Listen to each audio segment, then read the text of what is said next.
I am Petra and I am in Paris right now at the Paralympics. I already competed in the 400-meter event and I got fourth. Jumping back in time, 2 years ago I had an accident and lost my arm. It was pretty sad, but I figured I needed to do something important with my life after that instead of getting depressed, and I picked up track and field again, started training. My goal was to make it to the Paralympics, and here I am today, and I already competed once. 2 more events to go. I'm excited to be here. I started it in 2nd grade. I was about 8, and my dad used to do track as well, and he brought me to the local club in Hungary, and I fell in love with the sport, and I went to the workouts twice a week. You know, in 2nd grade you don't do much, but you do all the events just to get to know the throwing, jumping and running. I really enjoyed it, and then later on, turns out I was pretty good at high jump. My dad took over my coaching and I improved a lot. It was always fun for me. I really enjoy working out. I really enjoy competing, traveling to places, wherever track takes me. Then I really enjoyed this whole part of my life. There was over 15 years of high jumping and training, but it's really not who I am, but I enjoy participating in track.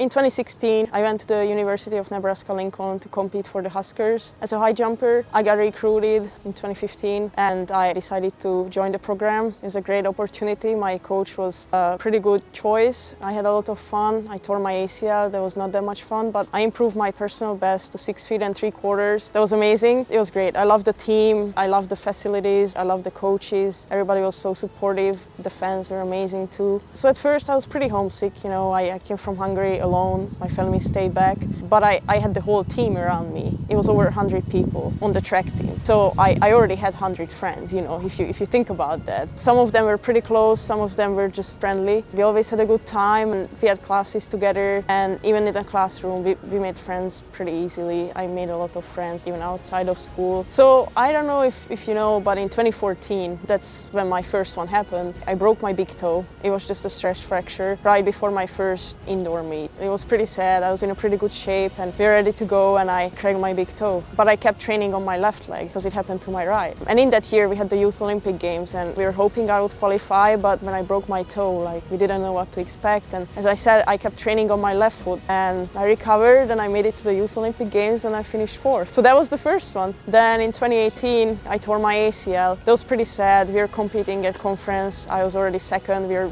jumping for the 1st place and I just tore my left ACL. It was pretty sad because I knew it was something bad. As a jumper, when you tear your ACL, like, you can recover, but it's never going to be the same. And for me, it never became the same, unfortunately. After that, I never got to those heights where I've been before, but I kept working to get better and did all the things I needed to do. It was very sad, you know, like, I couldn't really get close to the track because whenever I saw my teammates working out or competing and I couldn't even walk, like, it just made me cry. Because as I said, like, track is not who I am, but it's a pretty massive part of my life and it touches me deeply. So it was hard, but I recovered and I overcame all that. Then life threw me another thing in 2022, so I guess I keep getting these things. That was rough. That was a lot more rough. You can give up, you can get depressed, or you can just start a new life and continue with the old one and figure something out. And I decided that, you know, I'm too young to just give up, and I'm more than that. I was never like that. So I decided to keep going and come up with something that can bring me joy, make me happy, and bring me to a community of people that are like me, like para-athletes and Paralympics and all the cool things. Right before my final surgery, which was the amputation, I talked with my dad. He was my coach before I came to the States, and he said that, like, okay, well, that's gonna happen during the surgery. It's pretty sad, but you know, you're gonna come out of the operating room, and you're gonna be a para-athlete. So that's how I went in, and that's how I came out. And obviously along the way I saw many people and they were inspiring, but it just comes from inside. So I know I wanna be better. I know I wanna beat everybody and just have fun with the sport. And as I said, like, participating and competing at the Paralympics is amazing. Like, you see so many different people, because when you walk down the street you don't see many like me, or, you know. I was really focused on myself and on the race and why I'm here. Obviously you cannot block out 70,000 people, because that's a lot, you know. You can do that. So I was trying to turn it for my help, so all those people are cheering for me, you know. That's how I was trying to think about it. I wasn't paying attention to anything. Like, I heard people screaming my name. I heard many things, what the cameraman was saying, and all the other girls next to me, you know, everybody's lining up, everybody's trying to get to the finish line first. So I was just trying to focus and trying to use the crowd as my help. This case was pretty special. It was pretty specific. Like, they had us wait 30 extra minutes in your uniform. It was pretty cold and it was not ideal. So I knew I had to keep it together, because whoever can keep it together in the head, that's gonna win. That's gonna advance to the final.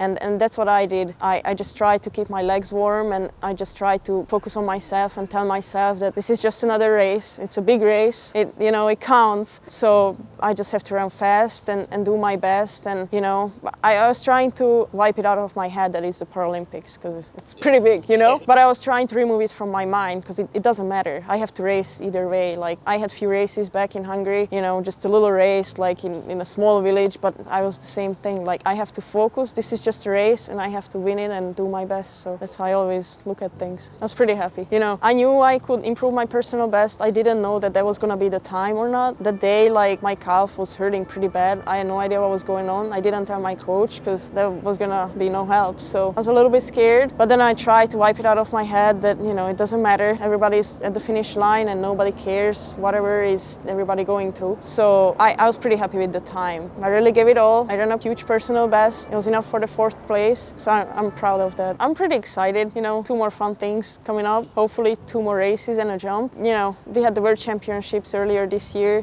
I had the same program, but I also ran the 100, so that was more tiring than this. So I know I can do it. I'm pretty excited. I know we did all the training. I know I'm ready. We'll see how I'm gonna feel that day and what all I can do, but I think I'm ready to go. So I finished the finals at the 400, and then I had to go back to the warm-up track and finish my workout, because I had some jumping workout after my race. After that night, I had enough time to think about stuff, because they took me to doping controls, so I had time to think about stuff, but I had to go back to training right away. My dad told me that it doesn't matter of the outcome, like, you have the workout, and I brought my weight vest and all that, so I finished my workout and kept going. I feel like Limb Lab is my second family by now. They helped me with so much. Right after the accident, they were asking what all I want to do and how we can achieve that, and they surprised me with an activity arm and an arm for long jump, and I have been competing with that arm and it's been working pretty great, so I'm pretty happy to be part of Limb Lab. Sometimes you get into some pretty bad situations, like the accident I went through and all that. You always have to find something that excites you, that motivates you, that gives you a new goal in life or something. So you always find opportunities around you. So with that, like, I lost my arm. I could have gotten depressed and sad about that, or I could have turned around and like, okay, now I can do para-athletics. Before that, I didn't have that opportunity, because I wasn't missing that limb. So just always look around and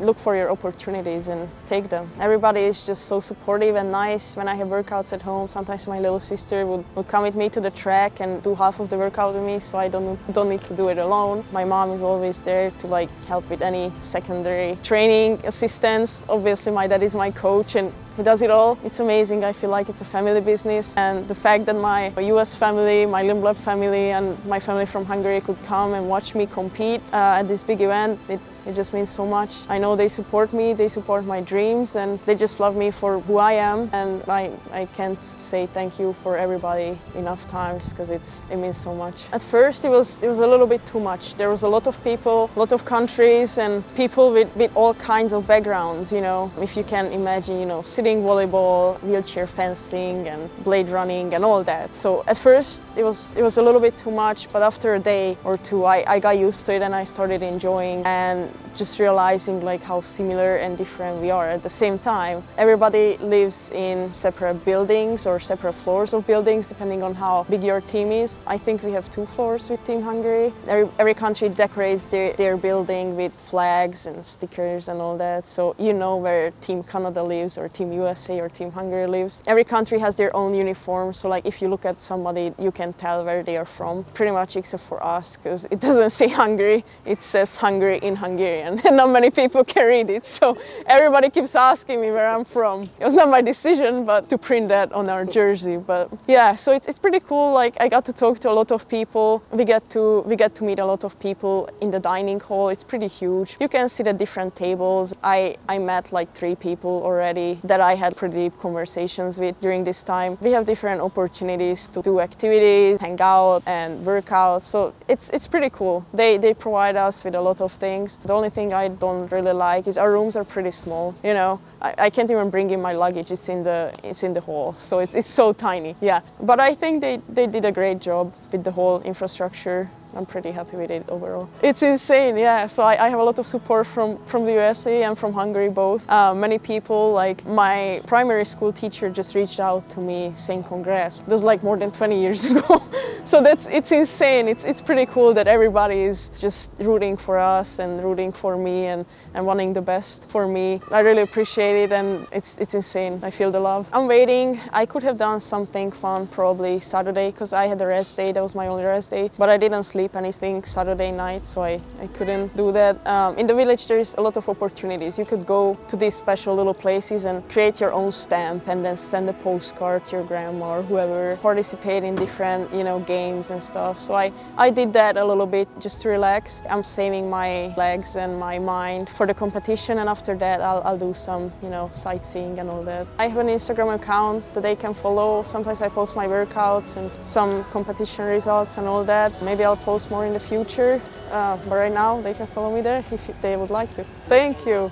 I appreciate it. It's great. It's so cool.